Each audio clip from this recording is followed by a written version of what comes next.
안녕하세요. 오늘도 사연살롱을 찾아주셔서 감사합니다. 저는 올해로 39이 된 여성입니다. 이 나이쯤 되면 보통은 결혼을 한 지 좀 됐겠구나 싶으시겠지만 결혼은 작년에야 겨우 했네요.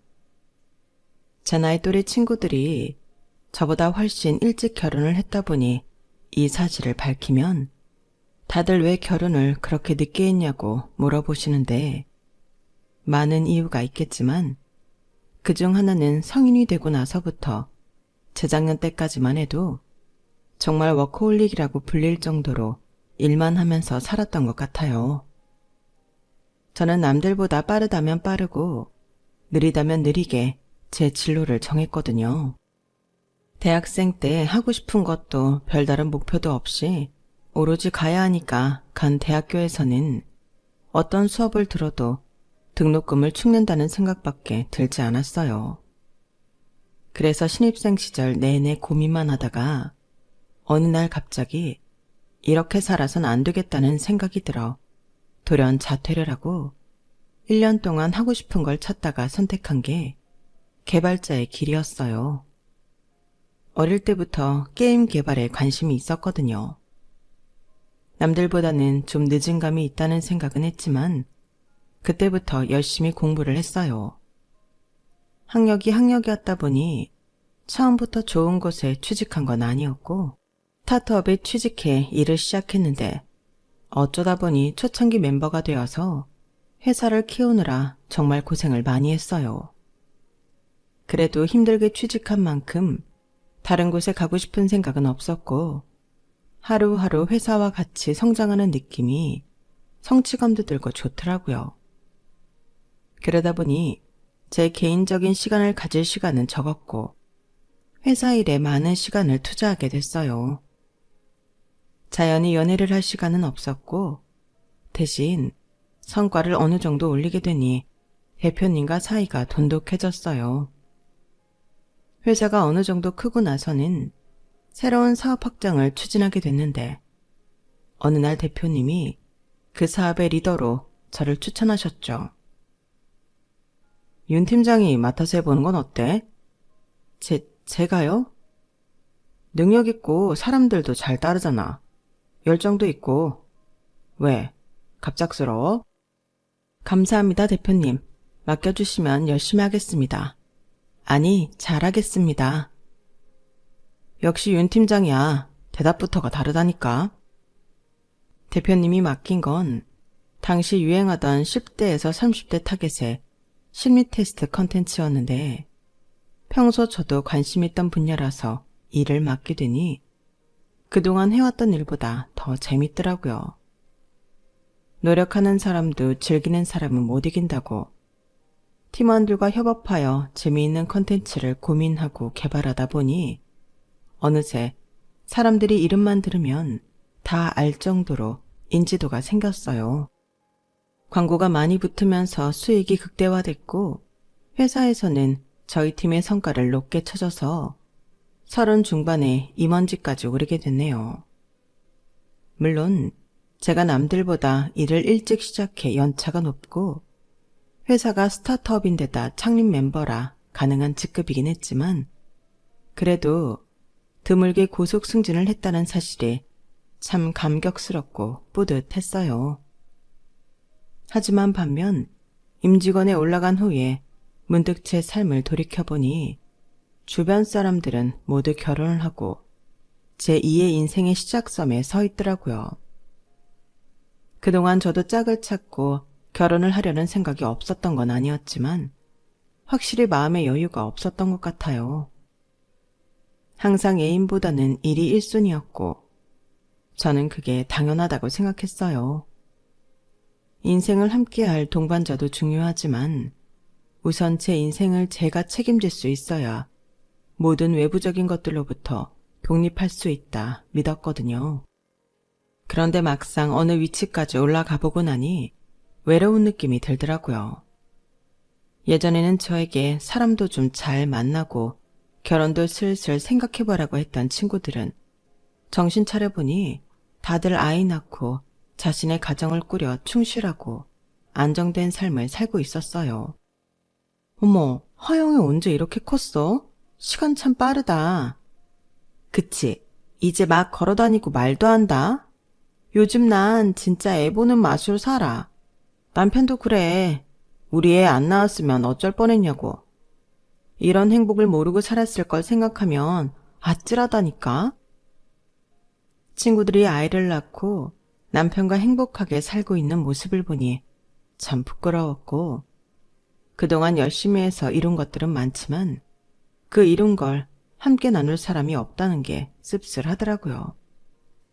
그런데 저는 또 한 번 뭔가에 꽂히면 그걸 맹목적으로 쫓아서 해내는 성향인지라 더 늦기 전에 결혼을 해야겠다고 마음을 먹고 나서는 말 그대로 돌진하듯이 소개팅을 했어요. 30 중반이라 그렇게 자리가 많지는 않았지만 그래도 닥치는 대로 받았죠. 어릴 땐 보는 눈이 까다로웠던 것 같은데 나이가 들고 하루가 급하다는 생각이 드니 웬만한 건 그냥 넘어가게 되더라고요. 그래도 제 조건이 조건인지라 그럭저럭 조건 맞는 인상 좋은 사람을 찾아서 겨우 연애를 시작했어요. 20대 때처럼 뜨거운 사랑은 아니었어도 무난하고 평탄하게 만날만 하더라고요. 만나다 보니 사람도 좋아졌고요. 상대방도 저랑 동갑이다 보니 결혼이 급하기는 마찬가지인 나이라 반년 정도 연애하고 나서는 속전속결로 결혼 준비까지 시작했네요. 결혼 준비할 때 얼핏 남편 쪽은 꽤나 사는 집안인데 저희 집이 평범한 공무원 집안이라서 시댁 쪽에서 그다지 탐탁치 않아 한다는 느낌을 받긴 했어요. 하지만 저에게 직접적으로 무안을 주거나 폭언을 하는 일은 없어서 괜찮겠거니 하고 넘어갔죠. 양가 인사를 갔을 때도 상견례를 했을 때도 살갑게 대해주진 않으셨지만 싫다고 싫은 티를 내시는 것도 아니라서 저도 시부모님에 대해서는 마냥 어색한 사이 그 이상도 이하의 느낌도 없었어요. 당장 제 옆에 괜찮은 사람이 있는데 사소한 이유 하나하나 따져가며 더 이상 결혼을 미루고 싶지 않다는 마음 하나 뿐이었죠. 지금 와서야 하는 생각이지만 그때 제가 상황이 그렇게 급하지 않았다면 또 제가 목표가 생기면 경주마처럼 달리는 성향이 아니었더라면 시부모님에 대해 어느 정도는 미리 눈치챌 수 있었을까 싶은 생각이 드네요.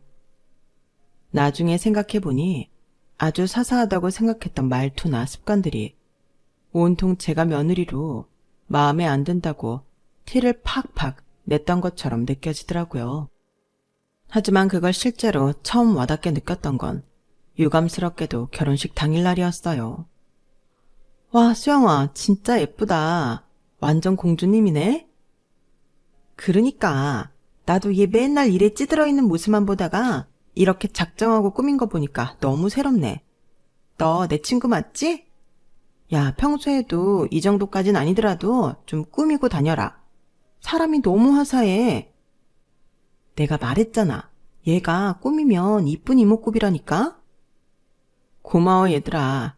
나이 다 들고 결혼해서 자신감이 좀 없었는데 니네 덕분에 다 회복되네. 먼 길 와줘서 고마워. 당연히 와야지. 너 이쁜 거 보니까 피로가 싹 날아간다. 친구들과 하하호호 웃고 사진을 찍다 보니 시간이 후딱 가더군요.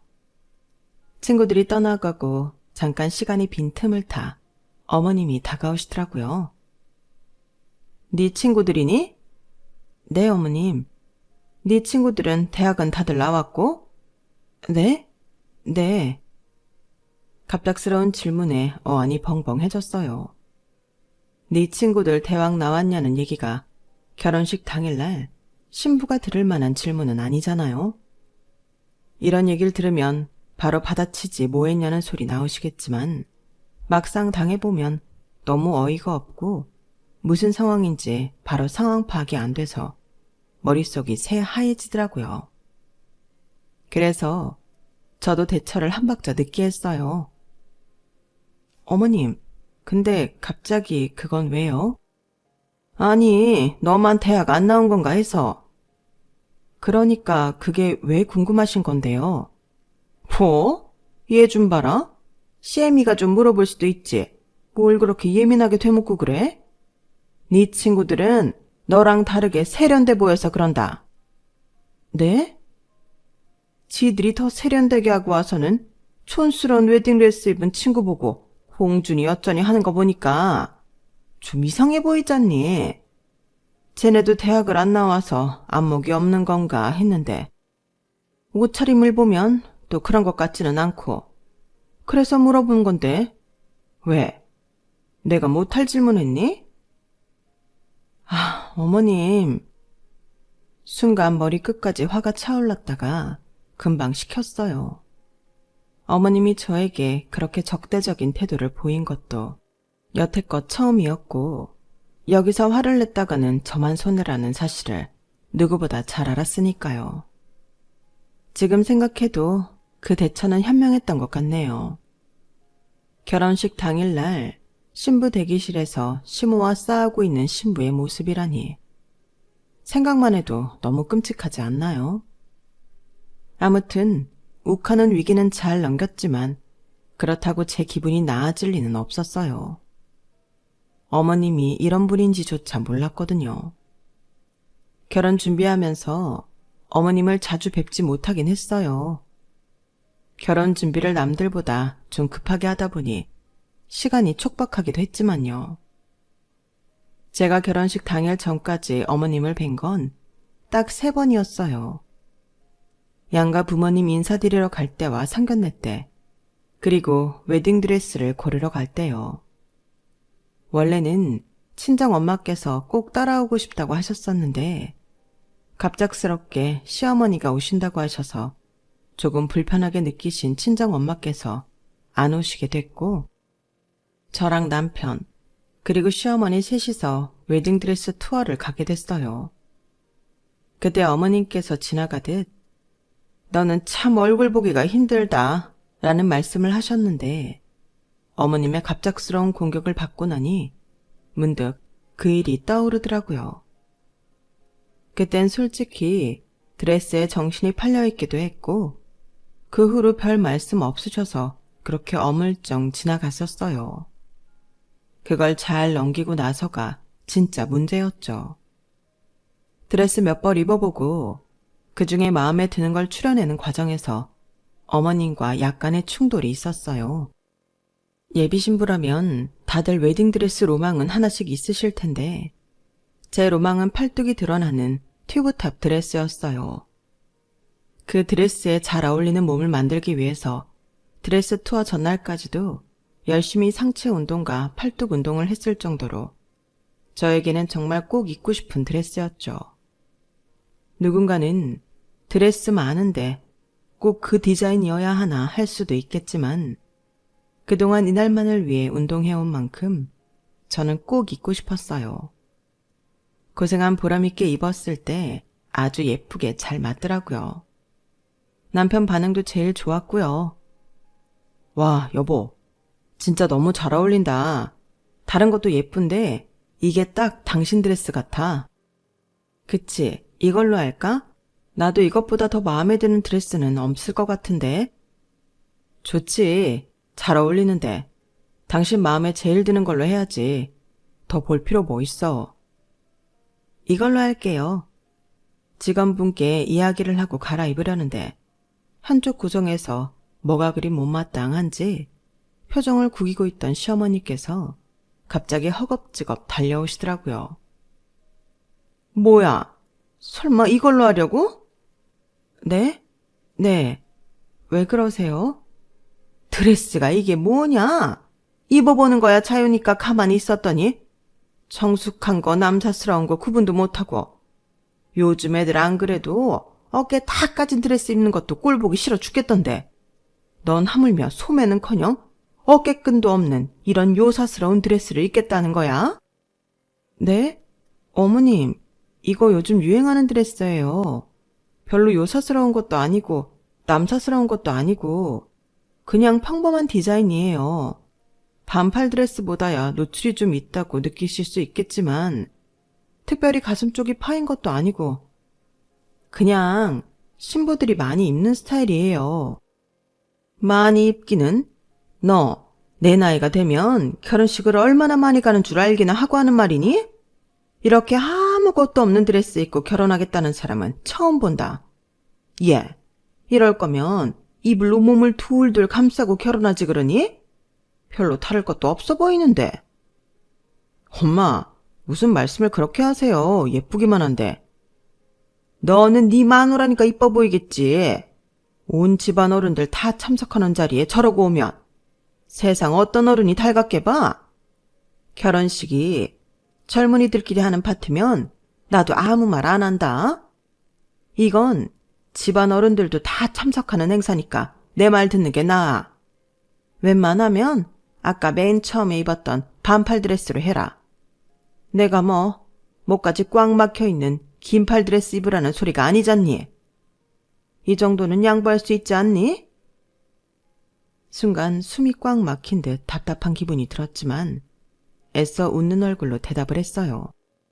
어머님, 다른 건 다 양보해도 어떻게 웨딩드레스를 양보해요. 결혼식은 그래도 신부가 주인공인 날이잖아요. 이날만큼은 제가 원하는 거 있게 해주세요. 평소에 어머님이나 어른들 뵈러 갈 땐 당연히 단정하게 입죠. 한 번뿐인 결혼식인데 제 소원 좀 풀게 해주세요. 아니, 고작 그런 거 입는 게 네 소원이냐? 네, 다른 건 다 어머님 하자는 대로 해드릴게요. 드레스만큼은 그러려니 해주세요. 그래, 엄마. 엄마가 괜히 민감하게 구는 거라니까. 저 정도는 요즘 어딜 가나 다 입는 거야. 그러니까 내가 그냥 따라오지 말고 집에 있으라고 했잖아요. 오면 괜히 이리저리 간섭하고 싶지. 엄마 때문에 장모님은 딸 드레스 여러 벌 입어보는 거 구경도 못 하셨는데 원하는 드레스도 못 입게 하면 되나. 다행히 남편이 제 편을 잘 들어줘서 큰 갈등은 없었어요. 어머님은 남편의 말에 심기가 불편한 듯 헛기침 몇 번 하시고는 마음대로 해라. 마음대로들 해. 하고는 자리를 뜨셨거든요. 그렇게 가버리시니 제 마음이 편하진 않았지만 자신이 알아서 잘 달래보겠다는 남편의 말에 더는 신경을 쓰지 않았고 그 뒤로 결혼식 날 뵙게 된 거였어요. 제 입장에선 다 잘 해결된 줄 알았는데 어머님께서 하필 저렇게 결혼식 당일날 일부러 그러시듯 제 신경을 긁는 말씀을 하시니 기분이 몹시 상할 수밖에 없었죠. 하지만 결혼식이 시작되고 나니 기분 나빴던 건 싹 잊혀졌어요. 눈물이 글썽글썽한 저희 부모님 얼굴을 보니 나빴던 감정은 싹 사라지더라고요. 사랑하는 사람들의 축하 속에서 버진 로드를 걷고 행복한 감정에 취해 있다가 결혼식이 다 끝나고 나서야 시어머니의 얼굴이 다시 제대로 보였어요. 기분 탓인지는 몰라도 그때 저를 바라보던 어머님의 표정은 아직까지 잊혀지지 않을 정도로 냉랭했어요. 어머님과 대놓고 싸운 것도 아닌데 저를 저렇게 대하는 이유를 도저히 모르겠더라고요. 만난 것도 손에 꼽아서 어머님과 제 사이에 에피소드라고는 고작 드레스샵에서 있었던 일이 전부인데도요. 그래서 신혼여행을 가는 비행기 안에서 남편에게 슬쩍 물어봤죠. 여보, 근데 어머님이 나 별로 안 좋아하셔? 응? 갑자기 그게 무슨 소리야? 아니, 그전까지는 몰랐는데 어머님이 오늘 이상한 소리를 좀 하셔서. 그리고 나 보시는 눈도 좀 차가운 것 같고. 이상한 소리? 무슨 소리?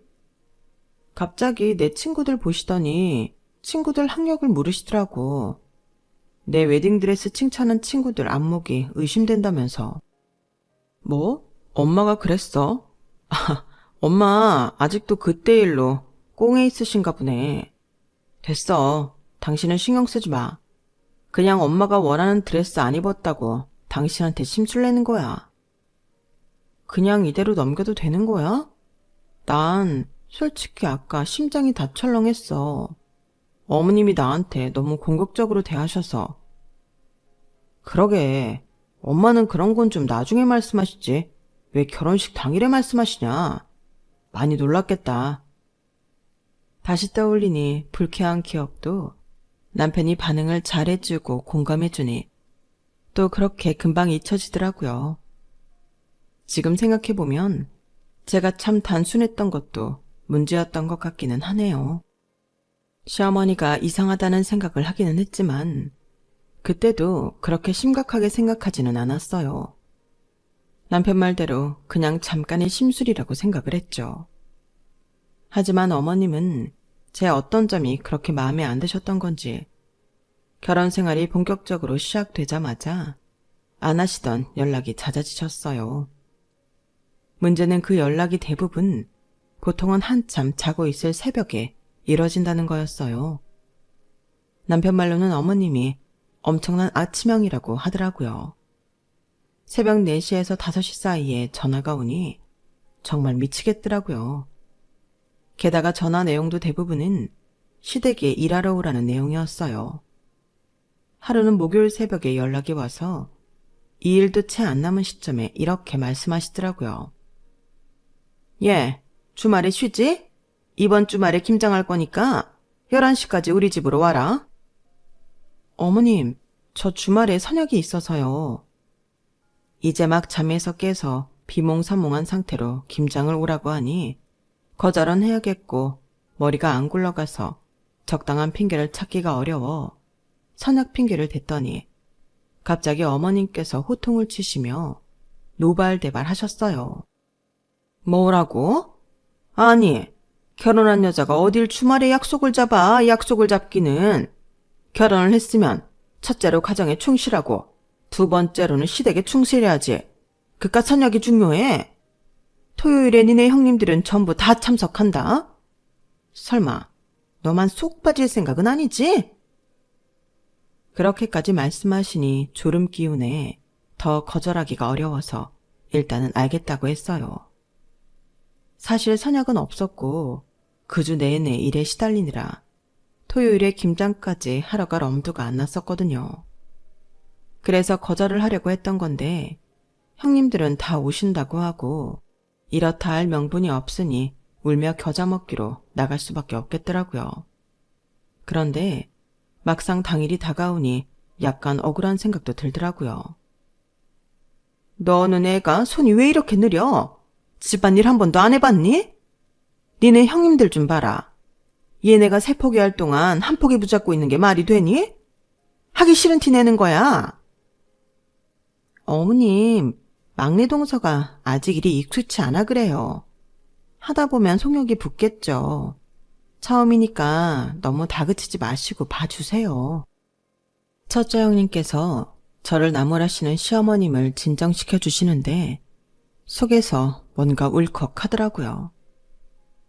저희 남편은 삼형제 중 막내여서 제 위로 2명의 형님이 계셨는데 2분 다 전업주부셨거든요.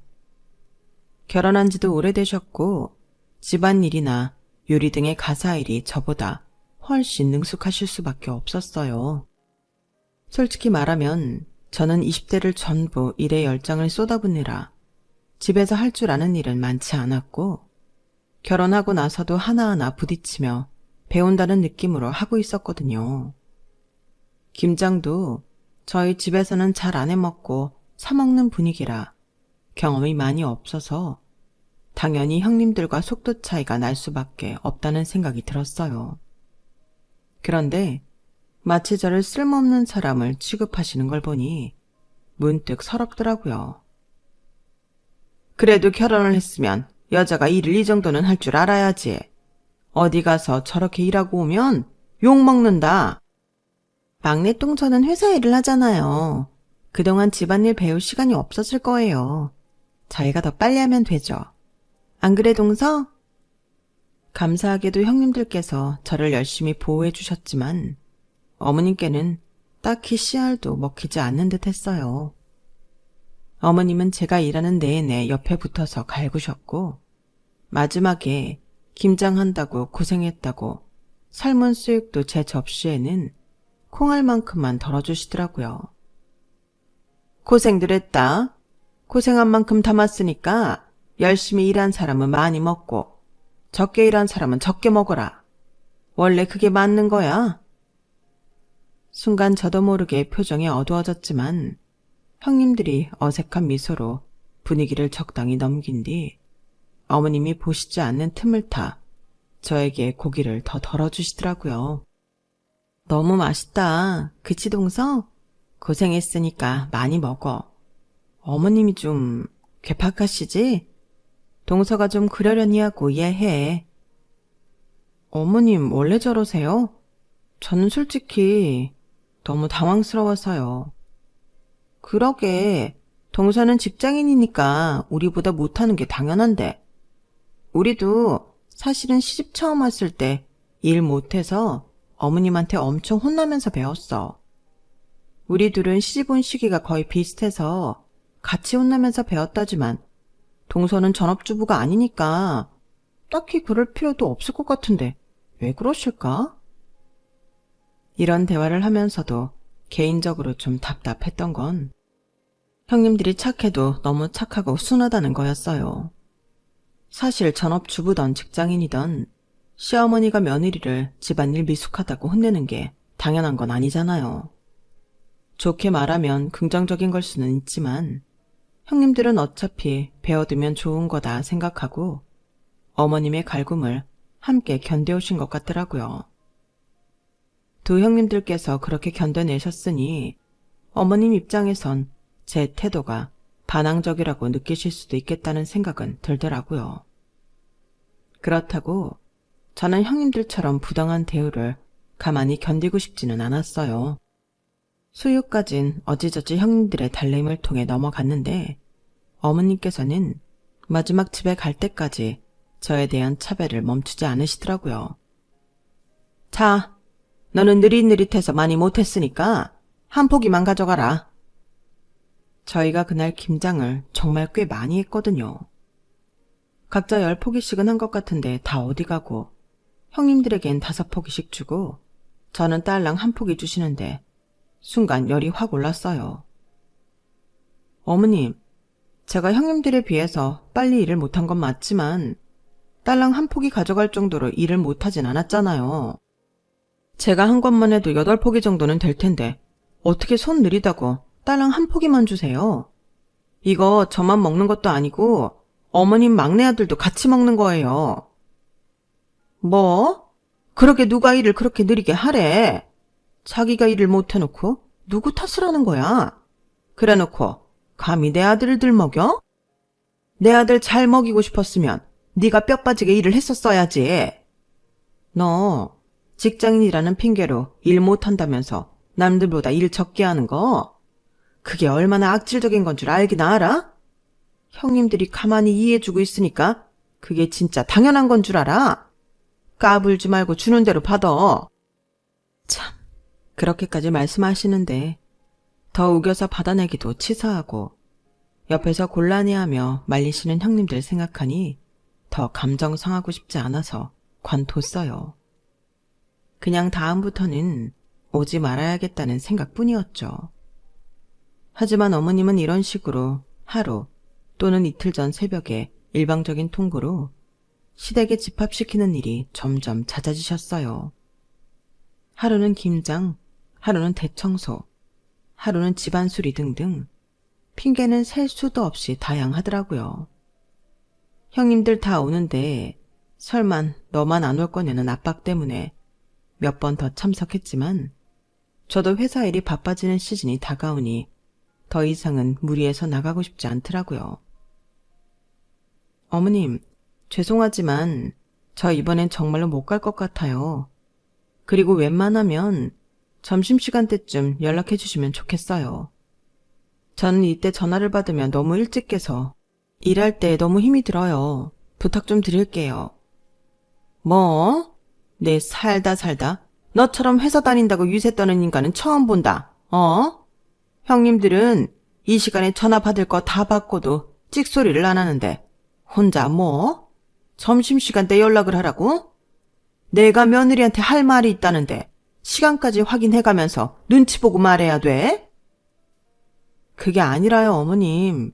그 시간에 다른 분한테 전화를 해보세요, 받으시나.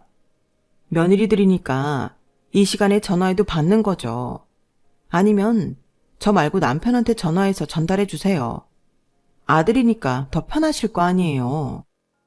너는 대체 예뻐할 구석을 눈 씻고 찾아볼 래도 없다. 평생 보고 살 거 말이라도 좀 예쁘게 하면 덧나니? 그냥 너한테 연락하지 말라 이거니?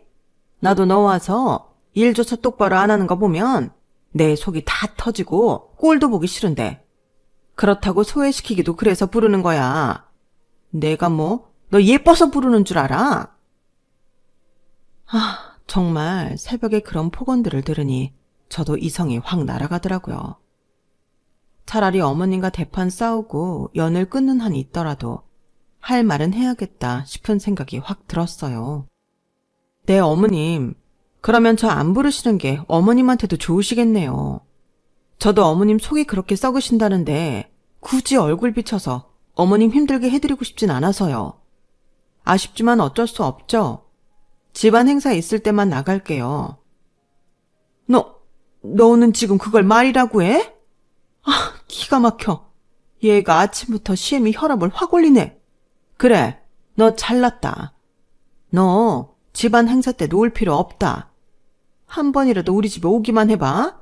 내가 가만 안 둘 테니까. 네, 어머님.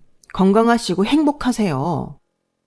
짜증이 나서 저 말만 하고 확 끊어버렸어요.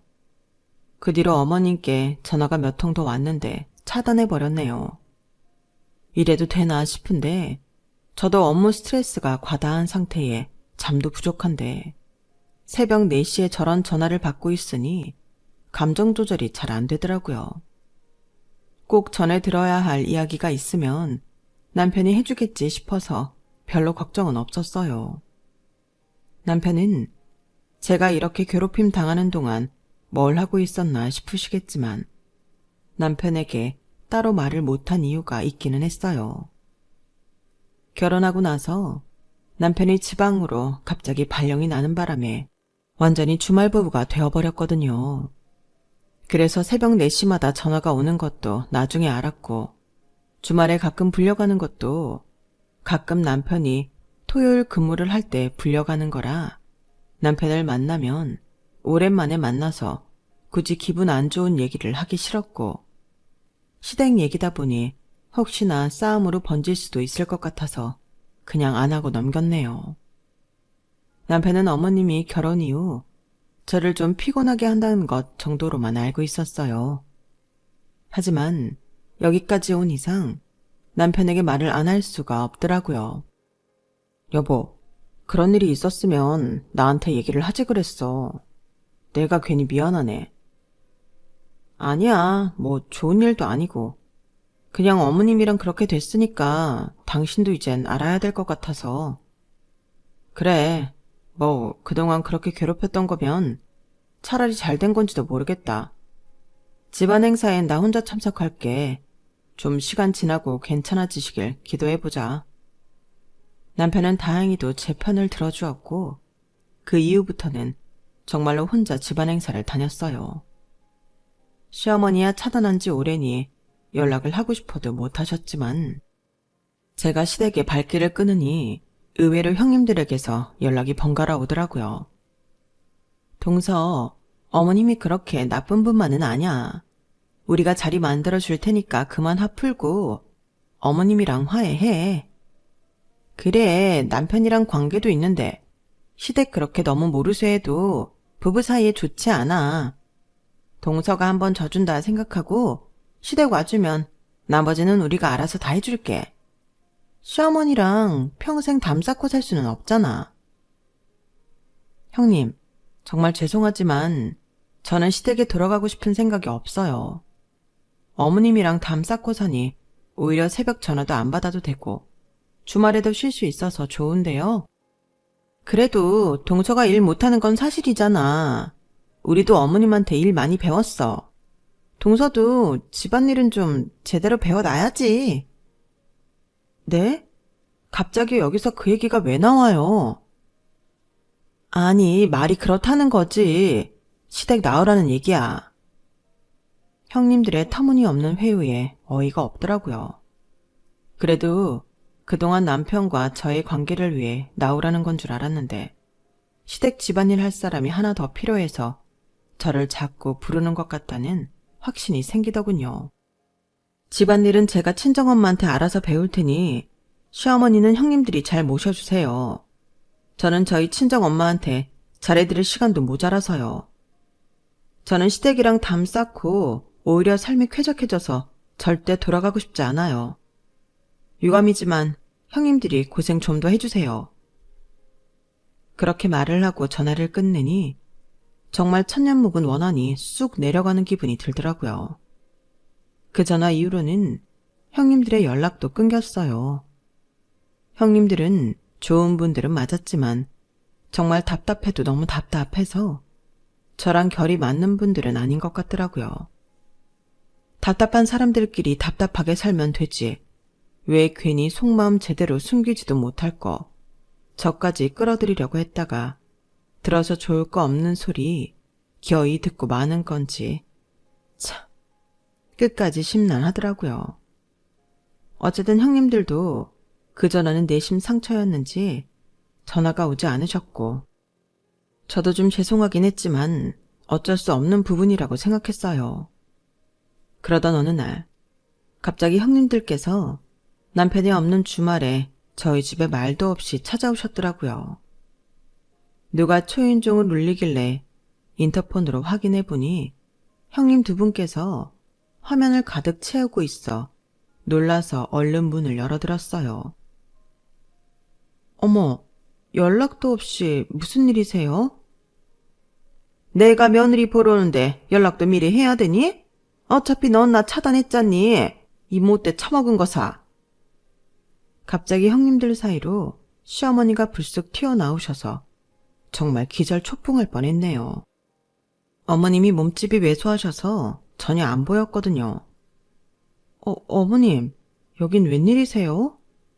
네가 하도 잘난 척을 하시길래 대체 얼마나 잘해놓고 사나 보러 왔다. 나도 내 막내 아들이 어떻게 살고 있는지는 알아야 하지 않겠어? 어머님은 집에 들어오시더니 갑자기 탁자나 선반 위, 장식장 같은 곳들을 손가락으로 쓸고 다니더라고요. 그런 세부적인 곳들 청소는 제가 주말에 하루 쉬고 일요일에 하고 있어서 일주일 동안 쌓여있던 먼지가 어머님 손에 붙어 있었어요. 아, 이 더러운 거 봐라.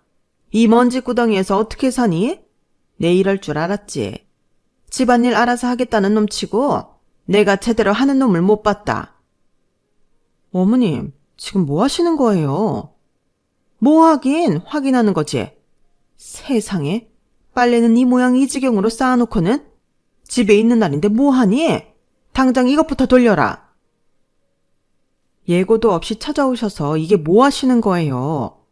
저는 형님들이 오신 줄 알고 열어드린 건데 어머님이랑 저랑은 얼굴 안 보고 살기로 한 거 아니었어요? 뭐야? 인연이 보자보자 하니까? 어머님이 제게 달려드는 걸 양쪽에서 형님들이 붙잡아 겨우 말렸어요. 이쯤 되니까 형님들도 너무 짜증나더라고요. 착한 척하면서 저를 매기는 것 같은 느낌이 확 들었거든요. 야, 너 고졸인 주제에 벌면 얼마나 번다고 이렇게 집안은 개판을 해놓고 시댁이랑은 주말에 좀 부른다고 담을 쌓고 살아 살기는. 네가 그 돈 벌어서 뭐 우리 집을 먹여 살기를 할 수가 있어? 뭘 할 수가 있어? 코딱지만한 월급 그거 벌겠다고 시댁 식구들은 다 팽개쳐놓고 너 그게 남편한테 할 짓이야? 어차피 고졸 출신이라 뼈바지가 이래 봐야 승진도 못하고 평생 밑바닥직급일 텐데 이따위로 살 거면 때려치고 부엌대기나 해. 그래 동서, 우리도 다 좋은 대학 나왔는데 전업주부 하잖아. 여자는 일 욕심 좀 버려야 해.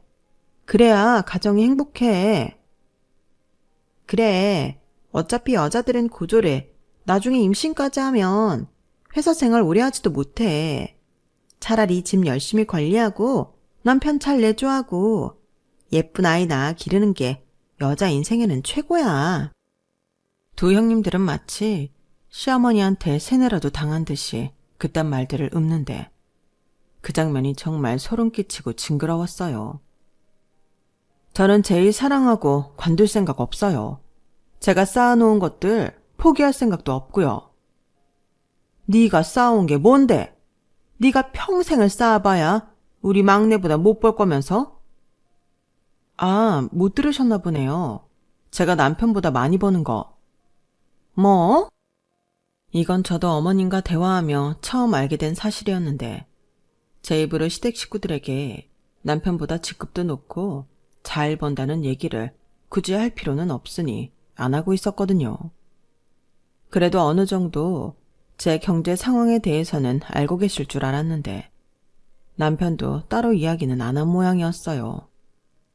어쩐지 벌어오는 돈이 얼마고 제 연차의 직급이 얼만데 주구장창 고졸타령만 해서 어이가 없었는데 저를 그렇게 무시 못해서 안달난 이유를 알겠더라고요. 이렇게 연 끄는 마당에도 다짜고짜 집에 찾아와서 사랑 기분을 기어이 망쳐놓는 꼴을 보니 다시는 그런 소리 못하게 한번 콧대를 뭉개놔야겠다는 생각이 들었어요. 뭐? 네가 막내보다 많이 벌어? 어이가 없어서. 막내는 너보다 훨씬 버젓한 대학 나와서 정석 코스 밟은 애야. 너 뭐 어디 연봉 1억은 받고 얘기하니? 그것도 못 받으면 사람이 아니지. 연봉 1억이요? 됐고요. 보여드릴 게 있으니 따라오기나 하세요. 저는 어리둥절한 형님들과 시어머니를 태우고 회사에 갔어요. 한참 바쁜 시기라 출근해서 일을 하고 있던 직원들이 몇 있어서 저를 보고는 깜짝 놀라더라고요. 본부장님, 주말에 웬일이세요? 본부장? 회사가 파격적으로 성장해 사옥도 새로 지었던 덕분에 때깔도 좋았고 제가 일하는 방을 따로 보여주니 시댁 식구들이 그야말로 사색이 되더군요. 책상 위에 떡하니 제 이름 3글자가 새겨진 명패와 본부장 직함 확인을 하고는 세 분 다 꿀먹은 벙어리가 됐어요. 본부장이면 직급이 얼마나 높은 건진 알고 계시는 거죠. 뭐 제가 남편보다 못 벌 것 같다고요? 남편은 고작 해봐야 이제 차장인데 차장이랑 본부장 차이가 얼마나 나는지는 아세요? 아, 세 분 다 회사를 안 다녀보셔서 모르시려나? 본부장이면 많이 벌기는 하겠네요, 어머님. 그러게요. 나는 동서가 하도 검소하게 다녀서 회사에서 이렇게 높은 직급일 줄은 몰랐네. 이 정도 직급이면 계속 다닌 게 맞지. 우리가 오해를 했네. 형님들은 찍소리도 못하고 제 눈치만 살살 보고 있는 와중에도 어머님은 꽤나 자존심이 상하셨는지 입을 꾹 다물고 계시더라고요. 어머님, 저 여기 그만두면요. 어머님 막내 아들 뼈 빠지게 고생해야 돼요. 어머님 아들이 편하게 사는 게 다 제가 열심히 일해서 그래요. 저 그만두면 남편이 가끔 갖다 드리는 목돈도 없어지는 거예요. 이제 아시겠죠? 그래, 뭐 생각보단 제법 하고 사는구나. 그럼 저 여기 계속 다녀도 되겠죠? 방해 안 하실 거죠? 그래. 고졸이라고 무시도 안 하실 거고요. 그래, 알았다. 알겠다고. 어머님은 갑자기 역정을 내시더니 방을 휙 나가버리셨어요. 남아있는 형님들은 서로 어색하게 바라보더니 어머님을 붙잡는 신용을 하러 급하게 나가더군요. 어머님 어디 가세요? 셋 다 벙쪄서 저러고 있는 꼴을 보니 정말 기가 막히고 어이가 없어서 뒤늦게 웃기더라고요. 그날 이후로는 정말로 연락이 싹 끊겼어요. 형님들한테 마저도요. 굳이 이렇게까지 해야 되나 싶기도 하지만 이렇게라도 하지 않았으면 아직도 시달렸을지도 모른다고 생각하면 아찔하네요. 사람을 학력만 보고 무시하더니 차라리 잘 됐어요. 나이 들면 무언가 잘못된 점이 있어도 주변에 고쳐주려는 사람도 적고 그럴 기회도 없는데 어쩌면 밖에서는 못 얻을 가르침을 제가 대신 드린 게 아닌가 싶거든요. 본인들이 어떤 세상에 살고 있는지 몰라도 사람들이 생각보다 꽤나 다양한 모습으로 자신만의 길을 가고 있다는 걸 저 고리타분한 사람들이 깨우치는 계기가 됐다면 좋겠네요. 그럼 며느리들과의 관계도 더 좋아질 수 있을 텐데요. 제 이야기는 여기까지입니다. 소중한 가족들과 소중한 마음 나누시면서 행복하셨으면 합니다. 여러분, 사연 댓글에 응원과 현명한 조언 부탁드려요. 좋아요와 구독은 저에게 큰 힘이 됩니다. 오늘도 좋은 일 가득하세요.